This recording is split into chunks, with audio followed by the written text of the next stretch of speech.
Hey, welcome to school. Well, for me, the real classic is comparative anatomy that I teach. And when I took that class, specimens were all preserved in formalin. Formalin's nasty stuff. And we were in there 6 hours a week in the lab working with these specimens. No ventilation, no gloves. Nobody wore gloves. Nobody had gloves back then, you know? It just wasn't done. By the end of the semester, your fingers were fixed. I mean, formalin's a fixative. What it does is it kills the cells and it stops decay. That's why it works. Well, it also kills the cells in your hands. And so by the end of the semester, you have all these cracked fingers and stuff like that. We didn't think anything of it. Oh, yeah, and it addled my brain. So anyway,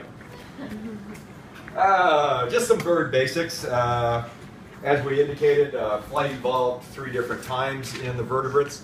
So we have pterosaurs, we have the birds, and of course we have the real vertebrate, the bats, that have evolved flight. With the birds, feathers are exceedingly important because they do provide or form the surface of the wing. All right? That surface is going to be very important in providing the lift and the propulsion for the bat. Well, also for a bat, but they don't have feathers. For the bird, we'll go over the basics of flight here in just a few moments. Feathers are also important for insulation because we are dealing with a warm-blooded creature that's maintaining a high body temperature. Insulation probably was the original function of the feathers, and then later on they got adapted for flight. Secondary functions of feathers: concealment, communication, because you can change the color, how you look, based upon that outer covering of the feathers. When you look at the structure, you have this major axis. We have part of it with a vein, that's the rachis. The part without is the calamus. Coming off and forming that vein are the barbs, and coming off of each of the barbs are these distal and proximal barbules. And the relative sizes and how those things overlap result in the number of different kinds of feathers. So we have the vein feathers where they're overlapping and very, I don't want to say rigid, but they do resist deformation. We have the rectrices, the remiges, the covers, down feathers, semi-plumes, phyloplumes, bristles, and powder down. Feathers don't just grow anywhere on the body of the animal. There's very specific locations at which they grow, and these are called the feather tracts. Color is a very important thing for birds because, again, it's concealment and communication. And that color can be obtained either through chemical means or structural.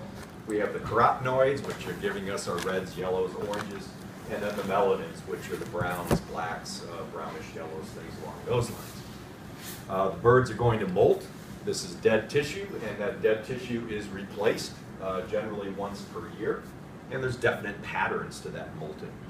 And then finally, we mentioned the uropygial gland as one of the few glands in birds. It's located on the dorsal surface base of the tail, and it produces an oil that helps to keep the bill supple, the feathers supple, and helps with waterproofing, particularly in the, what do you call it, water birds.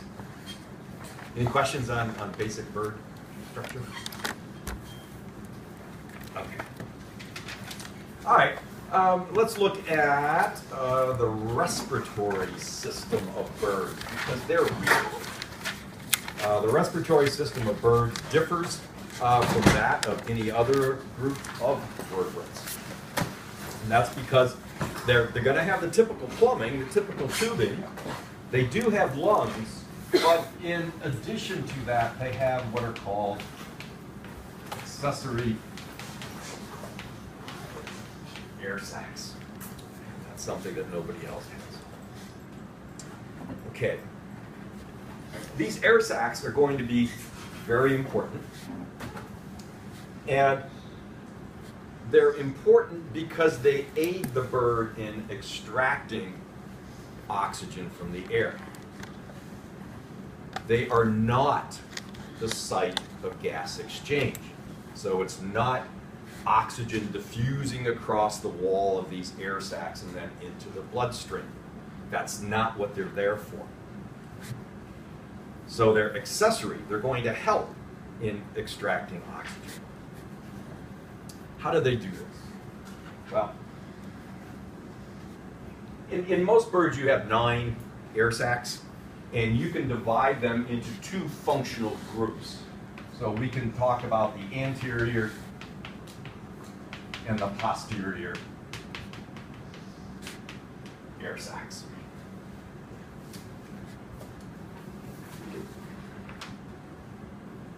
And the name is just telling you where they are located approximately.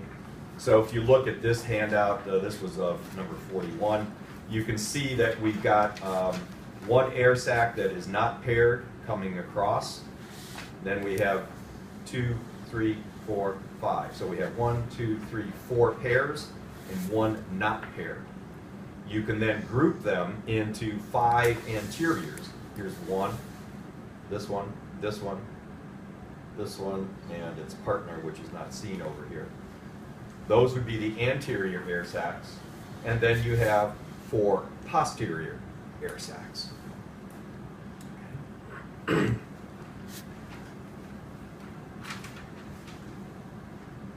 Diagrammatically, we can draw the respiratory system of a bird like this.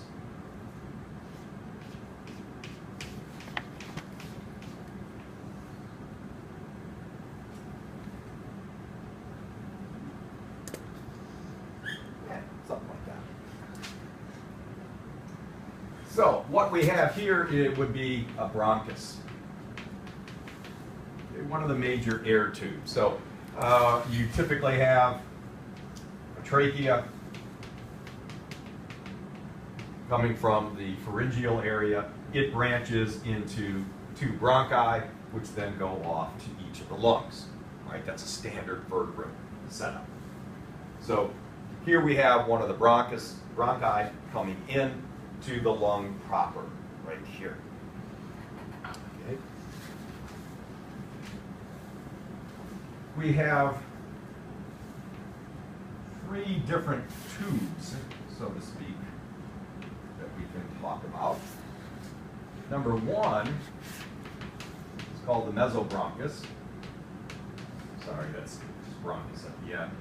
So as the paired bronchi go into the lung, we're calling this continuation of the tube the mesobronchus. Then we have this tube down at the bottom, and because of its location, it's called the dorsobronchus.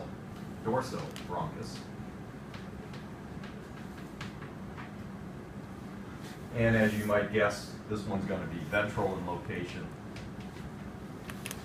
And it's the ventrobronchus.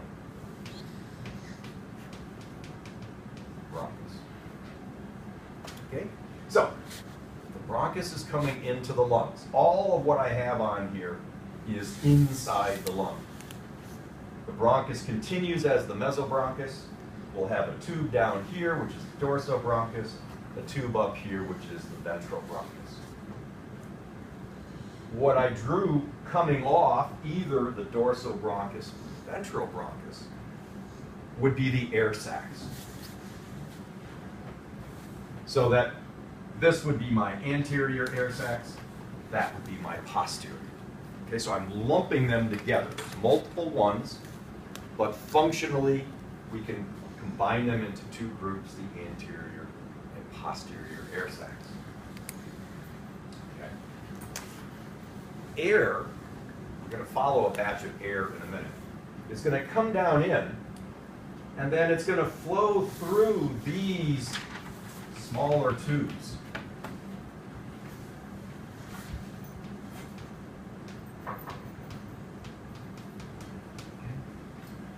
Each of those is called a parabronchus, so parabronchi in general. There's a large number of these tubes. They're not very large, about a 0.5 millimeter in diameter. if you look at them in cross-section,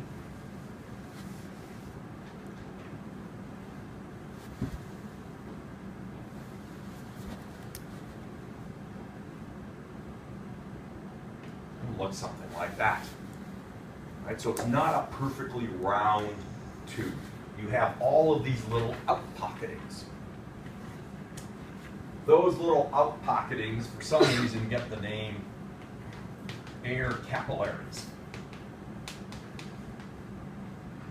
So each one of those little finger-like extensions is an air capillary. That's where gas exchange takes place, right? So that part of the lung. So it's the functional equivalent of the alveoli in a mammal, for example. Okay. So this is the basic structure. This is where the gas exchange takes place. What is the job of the air sacs? Okay. Birds simultaneously process two batches of air.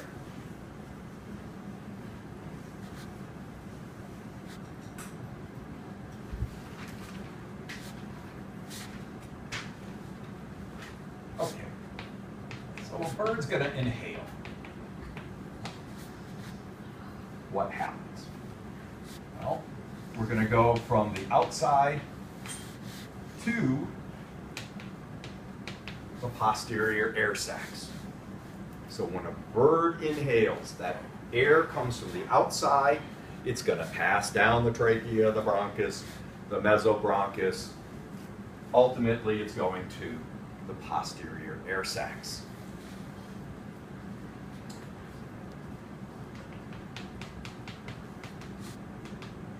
The bird's going to exhale. This batch of air that we're following right now is going to move from the posterior air sacs into the parabronchi in the lungs.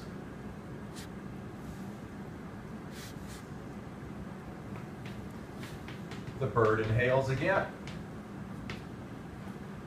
That batch of air that we're following is now going to go from the parabronchi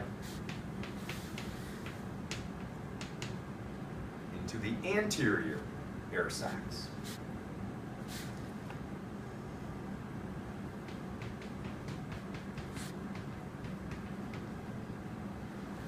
All right, we exhale again, and the air goes from the anterior air sacs to the outside.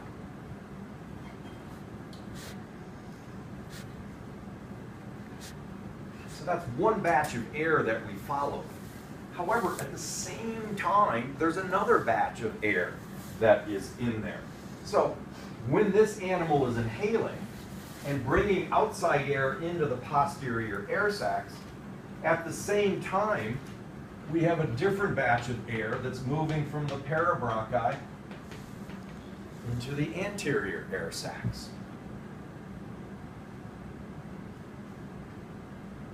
When we go from the posterior air sacs to the parabronchi, there's another batch of air that's going from the anterior air sacs and out. It's being exhaled. When we have air moving from the parabronchi into the anterior air sacs, we have another batch of air that goes from the outside posterior air sacs. And then when you have the anterior air sacs leading to the outside world, in other words, an exhalation going on, the other batch of air is going from the posterior air sacs into the parabronchi.